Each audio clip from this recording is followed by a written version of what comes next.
MR constructions వాళ్ళు గుంటూరుకు 3 వైపులా 3 మంచి అపార్ట్మెంట్స్ నిర్మిస్తున్నారు. లాంలో రాధాకృష్ణ, గుజ్జనగూడలో యువి అర్బనైట్, తెనాలి రోడ్ లో కేవీ రెసిడెన్సీ. ఎంఆర్ కన్స్ట్రక్షన్స్ మీ ఇంటిని అందంగా నిర్మిస్తాం. అందరికి నమస్కారం.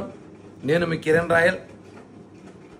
మనం చూసుంటాం నిన్నటి రోజు వైసీపీ అధికార ప్రతినిధి అని చెప్పుకోవడం ఏంటి, వైసీపీ అధికార ప్రతినిధి అని చెప్పి ఈ గత కొద్ది రోజులుగా టీవీల్లో వచ్చి వెనకాల జగన్ బొమ్మ పెట్టుకొని ఓవర్ యాక్షన్ చేస్తున్న శ్యామల నిన్నటి రోజు తెలంగాణలో కేసు నమోదైంది.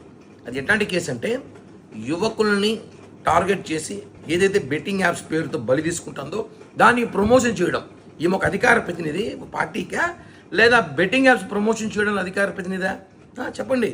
ప్రతి ఒక్కడి వ్యక్తిగత విషయాలు, ప్రతి ఒక్కడి వ్యక్తిగత జీవితాలు ఈమె వేలు పెడుతుంది. వాళ్ళని నరికేయాలి, వాళ్ళని తాట తీయాలి, తొక్కి పెట్టాలంటుంది. ఇప్పుడు ఈమెను ఏం చేయాలి చెప్పాలి. వైసీపీ పేటీఎం కానీ చెప్పాలి ఇప్పుడు. ఎందుకంటే బెట్టింగ్ యాప్స్ ఎంతమంది నేరం తెలుసు, ఎంతమంది బలైపోతున్నా తెలుసు. నేను ఇప్పుడు ఒకటి అడుగుతున్నా వైఎస్ఆర్ కాంగ్రెస్ పార్టీ వాళ్ళని, ఈమెని వెంటనే శ్యామలని సస్పెండ్ చేయండి. అధికార ప్రతినిధిగా ఉండే అర్హత హోదా లేదు కాబట్టి సస్పెండ్ చేయండి. ఏమని సస్పెండ్ చేసి మాట్లాడండి. అంతేగాని ప్రతి ఒక్కరి విషయాలు మాట్లాడడం కాదు కదా. కాబట్టి శ్యామల సస్పెండ్ చేయాలని చెప్పి డిమాండ్ చేస్తున్నా.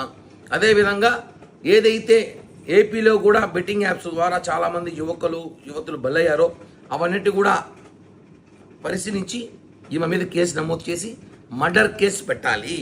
ఎందుకంటే ఇక్కడ కూడా చాలామంది ఏపీ రాష్ట్రంలో చనిపోయారు. వాటికన్నిటి కూడా ఈ బెట్టింగ్ ప్రమోషన్ కారణం. కాబట్టి ఏవైతే తెలంగాణలో కేసులు నమోదయ్యాయో దానికి సంబంధించి ఈ ఆంధ్రప్రదేశ్ రాష్ట్ర వైఎస్ఆర్ కాంగ్రెస్ పార్టీకి అధికార ప్రతినిధిగా ఉందో ఈవిడ కూడా కారణం అయ్యి ఉంటుంది. కాబట్టి ప్రమోషన్ వల్ల ఈమెను చూసి ఇన్స్పైర్ అయ్యి చాలామంది ఇన్స్పైర్ అవుతారు. ఇన్స్పైర్ అయ్యేలాగా ఏమో చెప్తుంది కదా, ఇన్స్పైర్ అయ్యి బెట్టింగ్ లాపాడి చాలామంది ఆస్తులు పోగొట్టుకొని ప్రాణాలు తీసుకుని సైతం చూసుకుంటాం. కాబట్టి ఈమె సూక్తులు, ఈమె ప్రవచనాలు అందరూ చెప్తుంటుంది చాలా వరకు.